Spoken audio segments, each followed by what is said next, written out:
স্বাগত সবাইকে। আজকের আলোচনাটা কিন্তু খুব জরুরি, বিশেষ করে যারা ভিক্টরি উইথ আস প্ল্যাটফর্মটা ব্যবহার করছেন তাদের জন্য। আমরা কিছু সাম্প্রতিক আপডেট আর আপনাদের করা কিছু কমন প্রশ্ন নিয়ে কথা বলবো। হ্যাঁ, ঠিকই। যেমন ধরুন রেজিস্ট্রেশন, কেওয়াইসি, তারপরে এই যে রেফারেল লিঙ্ক বা মাই লিঙ্কস, সেটা কোথায় পাওয়া যায়, কিভাবে ব্যবহার করতে হয়। আরও কথা বলবো একাধিক অ্যাকাউন্ট খোলা নিয়ে, আর একটা ফোন থেকে কি একাধিক অ্যাকাউন্ট চালানো যায় কিনা সেটাও দেখব। আর সবশেষে জিমেল সুরক্ষার মতো একটা অত্যন্ত গুরুত্বপূর্ণ বিষয়ও কিন্তু বাদ যাবে না। একদম। হ্যাঁ, এই বিষয়গুলো নিয়ে অনেকের মনেই কিছু প্রশ্ন ঘুরপাক খাচ্ছে, বিশেষ করে মিস্টার এস সম্প্রতি যে আপডেটগুলো দিয়েছেন তারপর থেকে। তো আমরা চেষ্টা করব ওনার দেওয়া তথ্যের ভিত্তিতে পুরো ব্যাপারটা সহজ করে তুলে ধরতে। ঠিক, লক্ষ্য হচ্ছে যাতে সবাই পরিষ্কারভাবে বুঝতে পারেন আর আত্মবিশ্বাসের সাথে প্ল্যাটফর্মটা ব্যবহার করতে পারেন। একদম তাই। তাহলে প্রথমেই আসি রেজিস্ট্রেশনের কথায়। একটা খবর শোনা যাচ্ছিল যে রেজিস্ট্রেশন নাকি কিছুদিনের জন্য বন্ধ ছিল। অনেকেই একটু চিন্তায় পড়ে গিয়েছিলেন। হ্যাঁ, গতকাল মিস্টার এস এই ব্যাপারটা জানিয়েছিলেন। কিছু টেকনিক্যাল কারণে বা ম্যানেজমেন্টের সুবিধার জন্য অল্প সময়ের জন্য রেজিস্ট্রেশনটা একটু স্থগিত রাখা হয়েছিল। আচ্ছা। কিন্তু ভালো খবর হচ্ছে আজ সকাল থেকে কিন্তু প্রক্রিয়াটা আবার একদম স্বাভাবিক হয়ে গেছে। ও বাহ। হ্যাঁ, যারা ইতিমধ্যেই রেজিস্টার করেছেন তারা তো সকাল থেকে আবার বন্ধুদের লিঙ্ক শেয়ার করছেন, নতুন রেজিস্ট্রেশনও হচ্ছে, সুতরাং এটা নিয়ে আর কোনো চিন্তা নেই। যাক, এটা শুনে অনেকেই স্বস্তি পেলেন। প্ল্যাটফর্মটা সচল থাকাটা খুব দরকারি। আচ্ছা, রেজিস্ট্রেশনের পরেই তো আসে কেওয়াইসি ভেরিফিকেশন। ঠিক। এখানে একটা বেশ মজার ব্যাপার ঘটছে। কেউ কেউ দেখছেন তাদের কেওয়াইসি হয়ে গেছে, আবার অনেকে যাদের কেওয়াইসি হয়নি তারাও প্ল্যাটফর্ম ব্যবহার করতে পারছেন। এটা কিভাবে হচ্ছে? হ্যাঁ, এই ব্যাপারটা নিয়ে অনেকেই একটু দ্বিধায় আছেন। দেখুন, মিস্টার এস কালকে এটা পরিষ্কার করেই বলেছেন যে এটা কিন্তু জেনে শুনেই করা হয়েছে। ও আচ্ছা, ইচ্ছাকৃতভাবে? হ্যাঁ, ইচ্ছাকৃতভাবেই। এর কারণটা হলো কেওয়াইসি ভেরিফিকেশন তো সাধারণত একটা থার্ড পার্টি সার্ভিস প্রোভাইডার করে, তাই না? হ্যাঁ। তো সেই সংস্থার সাথে প্ল্যাটফর্মের যে ফাইনাল এগ্রিমেন্ট বা চুক্তি, সেটার কিছু কাজ এখনও চলছে। এই প্রসেসটা শেষ না হওয়া পর্যন্ত নতুন করে কেওয়াইসি আপাতত শুরু করা হচ্ছে না। ও, এই ব্যাপার। কিন্তু ব্যবহারকারীদের যাতে কোনো অসুবিধে না হয়, তারা যাতে প্ল্যাটফর্মটা ব্যবহার করতে পারেন, সেজন্য অ্যাক্সেসটা দিয়ে দেওয়া হয়েছে। তার মানে যাদের কেওয়াইসি পেন্ডিং দেখাচ্ছে বা হয়নি তাদের এখন চিন্তা করার কিছু নেই, এটা পরে হয়ে যাবে। একেবারেই তাই। যাদের কেওয়াইসি হয়নি অথচ অ্যাক্সেস পেয়েছেন, তাদের একদম উদ্বিগ্ন হওয়ার কারণ নেই। এটা পুরো প্ল্যানেরই একটা অংশ। আচ্ছা। চুক্তিটা ফাইনাল হয়ে গেলেই আবার কেওয়াইসি প্রক্রিয়া পুরোদমে চালু হবে। তখন বাকিদের ভেরিফিকেশন ঠিক সময় হয়ে যাবে, শুধু একটু অপেক্ষা করতে হবে। বেশ, তাহলে কেওয়াইসি নিয়ে যে একটা ধোঁয়াশা ছিল সেটা আশা করি কেটে গেল। হ্যাঁ, এটা আসলে ব্যবহারকারীদের সুবিধার জন্যই করা একটা অন্তর্বর্তী ব্যবস্থা। ঠিক। এবারে আসি মাই লিঙ্কস বা রেফারেল লিঙ্কের কথায়। নতুন ইউজাররা তো বটেই, পুরনো অনেকেও ঠিক বুঝতে পারছেন না লিঙ্কটা কোথায় আছে আর কিভাবে শেয়ার করা উচিত। এটা একটা খুব কমন প্রশ্ন। লিঙ্কটা খুঁজে পাওয়া কিন্তু বেশ সোজা। তাই কিভাবে? প্রথমে আপনার ভিক্টরি উইথ আস অ্যাকাউন্টে লগ ইন করতে হবে। করলাম। লগ ইন করার পর যে মেইন পেজটা আসে, ড্যাশবোর্ড, তার একদম ওপরে ডান দিকের কোনায় দেখুন আপনার নামের অক্ষর বা ছবি দিয়ে একটা প্রোফাইল আইকন থাকে সাধারণত। হ্যাঁ, দেখেছি। ওই আইকনটাতে ক্লিক করলেই একটা লিস্ট বা মেনু নেমে আসবে। সেখানেই মাই লিঙ্ক বা মাই লিঙ্কস অপশনটা দেখতে পাবেন। ও আচ্ছা, ওখানে ক্লিক করলেই লিঙ্কগুলো দেখা যাবে? একদম, ওখানেই আপনার রেফারেল লিঙ্কগুলো পেয়ে যাবেন। পাওয়া তো গেল, কিন্তু এই লিঙ্কগুলো ব্যবহারের কি কোনো নিয়ম আছে? আমি যত খুশি শেয়ার করতে পারি? না, এখানে একটু সতর্ক থাকতে হবে। ইচ্ছে মতো শেয়ার করার ব্যাপারটা ঠিক নয়। কেন? কারণ প্রতিটি লিঙ্কের সাথেই মিস্টার এস কিছু জরুরি ইনস্ট্রাকশন বা নির্দেশাবলী দিয়ে দিয়েছেন। লিঙ্ক শেয়ার করার আগে ওই ইনস্ট্রাকশনগুলো খুব মন দিয়ে পড়ে নেওয়াটা জরুরি। আচ্ছা, কি ধরনের নির্দেশ? বিশেষ করে লিঙ্ক শেয়ার করার একটা নির্দিষ্ট লিমিট বা সীমা আছে। হয়তো দৈনিক বা সাপ্তাহিক একটা সীমা বেঁধে দেওয়া হয়েছে। যারা পুরনো ইউজার তারা হয়তো এর মধ্যে ব্যাপারটা জানেন। ও, তো ওই লিমিটটা কিন্তু কঠোরভাবে মেনে চলতে হবে, দায়িত্ব নিয়ে শেয়ার করতে হবে। এই লিমিট মানার উপর এত জোর কেন দেওয়া হচ্ছে? কোনো বিশেষ কারণ? হ্যাঁ, অবশ্যই কারণ আছে। প্রথমত ধরুন, এটা প্ল্যাটফর্মের একটা সুশৃঙ্খল বৃদ্ধি বা গ্রোথ নিশ্চিত করে।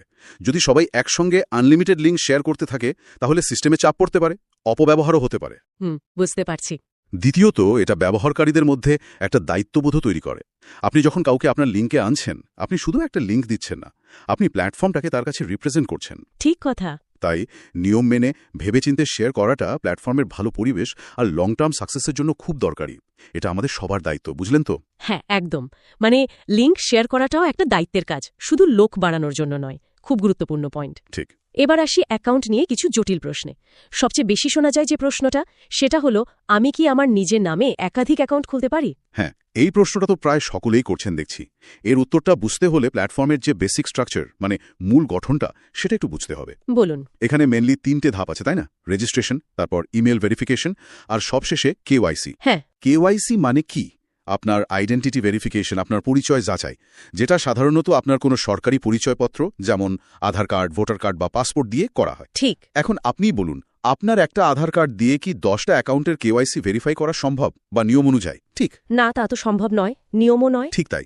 সুতরাং নিয়ম অনুযায়ী একজন ব্যক্তির নামে একটাই অ্যাকাউন্ট হওয়া উচিত, এটাই নিয়ম। নিয়মটা তো পরিষ্কার, কিন্তু ধরুন কেউ যদি মনে করেন যে তার একাধিক অ্যাকাউন্ট দরকার ব্যবসার জন্য হোক বা অন্য কোনো কারণে, এবং তিনি সেটা ম্যানেজ করতে পারবেন, তখন কি কোনো উপায় আছে? দেখুন, এখানে একটা বিকল্প ভাবা যেতে পারে, তবে খুব সতর্কতার সাথে। প্ল্যাটফর্ম কর্তৃপক্ষ হয়তো প্রত্যেকটা অ্যাকাউন্টকে একটা আলাদা বিজনেস এন্টিটি হিসেবে দেখছে। আচ্ছা। যদি কেউ মনে করেন যে তার যথেষ্ট ক্ষমতা আছে, মানে সময়, দক্ষতা, সামর্থ্য সবকিছু আছে, আচ্ছা। একাধিক অ্যাকাউন্ট ঠিকঠাক চালানোর মতো, তাহলে তিনি তার পরিবারের অন্য সদস্যদের নামে অ্যাকাউন্ট খুলতে পারেন। যেমন ধরুন স্ত্রী, প্রাপ্তবয়স্ক ছেলেমেয়ে, বাবা মা, ভাই বোন, এদের নামে আলাদা অ্যাকাউন্ট খোলা যেতে পারে। এটা প্ল্যাটফর্মের নিয়ম ভাঙা হচ্ছে না, কারণ প্রতিটা অ্যাকাউন্টের সাথে একজন আলাদা ব্যক্তি যুক্ত থাকছেন। কিন্তু এখানে একটা ঝুঁকির ব্যাপারও তো থেকে যাচ্ছে, তাই না? শুধু পরিবারের লোকের নামে খুললেই তো হলো না। ঠিক ধরেছেন, এটাই সবচেয়ে জরুরি কথা। পরিবারের সদস্যদের নামে খোলার অপশন আছে মানেই যে যেমন খুশি খোলা উচিত তা কিন্তু নয়। মূল শব্দ দুটো হল সক্ষমতা আর দায়িত্ব। আপনি যতগুলোই অ্যাকাউন্ট খুলুন না কেন, সেগুলো সব রকম দেখভাল, ম্যানেজমেন্ট, তার কাজকর্ম সবকিছুর দায়িত্ব কিন্তু আপনাকেই নিতে হবে। এটা একটা বড় দায়িত্ব। অবশ্যই। যদি মনে হয় আপনি পারবেন সবকটা অ্যাকাউন্ট ঠিকমতো চালাতে, নিয়ম মেনে চালাতে, তবেই এই পথে এগোনো উচিত। না হলে একটাই অ্যাকাউন্ট মন দিয়ে চালানো অনেক ভালো, কারণ ভুলভাল কিছু হলে তার প্রভাব কিন্তু আপনার মূল অ্যাকাউন্টেও পড়তে পারে। তার মানে সুবিধা থাকলেও দায়িত্বটা অনেক বড়, এটা মনে রাখা খুব জরুরি। একদম। আচ্ছা, এই সংক্রান্ত আরেকটা প্র্যাকটিক্যাল সমস্যা নিয়ে প্রশ্ন এসেছে। অনেক বাড়িতেই তো আজকাল একটাই স্মার্টফোন থাকে বা ল্যাপটপ। হ্যাঁ, এটা খুব স্বাভাবিক। সেক্ষেত্রে ওই একই ডিভাইস ব্যবহার করে কি পরিবারের একাধিক সদস্য তাদের নিজ নিজ অ্যাকাউন্ট রেজিস্টার করতে বা ব্যবহার করতে পারবেন? কোনো টেকনিক্যাল সমস্যা হবে না তো? এটা খুবই গুরুত্বপূর্ণ আর বাস্তব একটা প্রশ্ন। আর এর উত্তরটা হলো হ্যাঁ, অবশ্যই পারবেন। ও তাই? হ্যাঁ, একটা ডিভাইস থেকে একাধিক অ্যাকাউন্ট চালানোতে টেকনিক্যালি কোনো বাধা নেই, প্ল্যাটফর্ম এটা সাপোর্ট করে। যাক, এটা জেনে অনেকে নিশ্চিন্ত হবেন। তবে নিশ্চয়ই কিছু নিয়ম মানতে হবে, মানে কি বিষয়ে সতর্ক থাকতে হবে? হ্যাঁ, একটাই প্রধান নিয়ম আছে যেটা খুব খুব স্ট্রিক্টলি মানতে হবে। কি সেটা? সেটা হলো লগ ইন আর লগ আউট। মানে যখন একজন তার অ্যাকাউন্টে কাজ করবেন, তিনি লগ ইন করবেন, তার কাজ শেষ হওয়া মাত্র মানে সাথে সাথেই তাকে অবশ্যই লগ আউট করতে হবে। আচ্ছা। তারপর অন্যজন তার নিজের অ্যাকাউন্টে লগ ইন করবেন। এই লগ ইন আর লগ আউটের ডিসিপ্লিনটা যদি ঠিকঠাক মেনটেন করা যায়, তাহলে একটা ফোন থেকেই যত খুশি অ্যাকাউন্ট চালান, কোনো অসুবিধা নেই। কিন্তু যদি লগ আউট করতে ভুলে যায়? তাহলেই সমস্যা। ভুল করে হয়তো অন্যজনের অ্যাকাউন্টে কিছু করে ফেললেন। তাই এই ব্যাপারটা নিয়ে খুব বেশি সাবধান থাকতে হবে। এই তথ্যটা সত্যি অনেকের কাজে লাগবে। তাহলে ডিভাইস নিয়েও চিন্তা কমল। আমরা তো আলোচনার প্রায় শেষ দিকে চলে এসেছি। হ্যাঁ। এবার যে বিষয়টা নিয়ে কথা বলবো সেটা হয়তো অনেকে খুব একটা গুরুত্ব দেন না, কিন্তু আমার মনে হয় এটা ভীষণ জরুরি। কোনটা? সেটা হলো, আমরা যে জিমেল আইডিটা দিয়ে ভিক্টরি উইথ আস প্ল্যাটফর্মে রেজিস্টার করেছি, সেই জিমেল অ্যাকাউন্টের সিকিউরিটি বা সুরক্ষা, এটা কতটা গুরুত্বপূর্ণ? এটা শুধু গুরুত্বপূর্ণ নয়, আমি বলবো এটা অত্যাবশ্যক, মাস্ট। তাই? কেন? কারণ আপনার ওই জিমেল অ্যাকাউন্টটাই তো এই প্ল্যাটফর্মে আপনার ডিজিটাল আইডেন্টিটির চাবি, তাই না? আপনার সব কমিউনিকেশন, নোটিফিকেশন, দরকার পড়লে অ্যাকাউন্ট রিকভারি সবকিছু তো ওই মেলের সাথেই যুক্ত। হ্যাঁ, তা তো বটেই। এখন ভাবুন, যদি কোনোভাবে আপনার জিমেল অ্যাকাউন্টটাই হ্যাক হয়ে যায় বা আপনি নিজেই যদি তার অ্যাক্সেস হারিয়ে ফেলেন, তাহলে আপনার ভিক্টরি উইথ আস অ্যাকাউন্টটাও তো বিরাট ঝুঁকিতে পড়ে গেল। সর্বনাশ। সেজন্যই ওই জিমেল অ্যাকাউন্টের সুরক্ষা নিশ্চিত করাটা একদম টপ প্রায়োরিটি হওয়া উচিত। তাহলে এটা সুরক্ষিত রাখার জন্য কি কি করা যেতে পারে, একটু সহজ করে বলবেন? হ্যাঁ, অবশ্যই। কয়েকটা বেসিক স্টেপস আছে, কিন্তু খুব কার্যকর। প্রথম এবং সবচেয়ে জরুরি হলো 2 স্টেপ ভেরিফিকেশন চালু করা। 2 স্টেপ ভেরিফিকেশন মানে ওই যে কোড আসে মোবাইলে? একদম। মানে শুধু পাসওয়ার্ড দিলেই লগ ইন হবে না। আপনার রেজিস্টার করা মোবাইল নম্বরে বা অন্য কোনো উপায়ে একটা ওটিপি বা কোড আসবে, সেটা দেওয়ার পরেই লগ ইন হবে। এটা একটা এক্সট্রা লেয়ার অফ সিকিউরিটি। আচ্ছা, এটা তো খুবই ভালো। আর কি? দ্বিতীয়ত, আপনার জিমেল অ্যাকাউন্টে একটা চালু রিকভারি মোবাইল নম্বর অ্যাড করে রাখা উচিত। যদি কখনো পাসওয়ার্ড ভুলে যান বা অ্যাকাউন্ট লক হয়ে যায়, এই নম্বরটা থাকলে রিকভার করা সহজ হয়। আর তৃতীয়ত, ঠিক একইভাবে একটা অল্টারনেটিভ বা রিকভারি ইমেল আইডিও অ্যাড করে রাখাটা খুব বুদ্ধিমানের কাজ। এই দুটো অপশন আপনার অ্যাকাউন্ট ফিরে পাওয়ার রাস্তা খোলা রাখে। এই কাজগুলো কি খুব কঠিন? মানে যারা ধরুন খুব একটা টেক স্যাভি নন, তাদের জন্য? দেখুন, পদ্ধতিগুলো আসলে খুব জটিল নয়। তবে হ্যাঁ, প্রথমবার করতে গেলে একটু হয়তো বুঝতে সময় লাগতে পারে। যারা এগুলো জানেন তারা নিশ্চয়ই করে নিয়েছেন বা এবার করে নেবেন। আর যারা জানেন না, আর যারা জানেন না বা করতে পারছেন না তাদেরও চিন্তার কিছু নেই। যেমনটা শোনা যাচ্ছে মিস্টার এস বা প্ল্যাটফর্মের তরফ থেকে সম্ভবত এই বিষয়ে একটা ডিটেল গাইডলাইন বা ধরুন একটা ভিডিও টিউটোরিয়াল বানানোর কথা ভাবা হচ্ছে। ও, সেটা হলে তো খুবই ভালো হয়। হ্যাঁ, ওই ভিডিও দেখে স্টেপ বাই স্টেপ ফলো করলে আশা করি যে কেউই নিজের জিমেল অ্যাকাউন্টটা সুরক্ষিত করে নিতে পারবেন। এই উদ্যোগটা নেওয়া হলে দারুণ হবে। ডিজিটাল সিকিউরিটি নিয়ে সচেতনতা খুব দরকার। একদম। আর এর সবচেয়ে বড় লাভ কি জানেন? মানসিক শান্তি। ঠিক। ধরুন আপনার ফোনটা হারিয়েই গেল বা সিম কার্ড নষ্ট হয়ে গেল, এই সিকিউরিটিগুলো সেট করা থাকলে আপনি তাও কিন্তু সহজেই আপনার অ্যাকাউন্টটা রিকভার করতে পারবেন। আর কেউ আপনার অনুমতি ছাড়া আপনার অ্যাকাউন্টে ঢোকার চেষ্টা করলেই আপনি অ্যালার্ট পেয়ে যাবেন, আটকাতে পারবেন। এটা বিরাট ভরসার জায়গা। আপনার ডিজিটাল আইডেন্টিটি, আপনার ডেটা সবকিছু সুরক্ষিত থাকবে। তাহলে আজকের আলোচনায় আমরা কিন্তু অনেকগুলো জরুরি বিষয় কভার করলাম। রেজিস্ট্রেশন যে আবার চালু হয়েছে, কেওয়াইসির বর্তমান অবস্থা আর ভবিষ্যৎ প্ল্যান কি, রেফারেল লিঙ্ক কোথায় পাবেন আর কিভাবে নিয়ম মেনে ব্যবহার করবেন। হ্যাঁ, তারপর ওই একাধিক অ্যাকাউন্ট খোলার নিয়ম আর বিকল্প ব্যবস্থা, একটা ডিভাইস থেকে একাধিক অ্যাকাউন্ট চালানোর উপায়। আর সব শেষে এই অত্যন্ত গুরুত্বপূর্ণ জিমেল অ্যাকাউন্টের সুরক্ষার ব্যাপারটা। ঠিক তাই।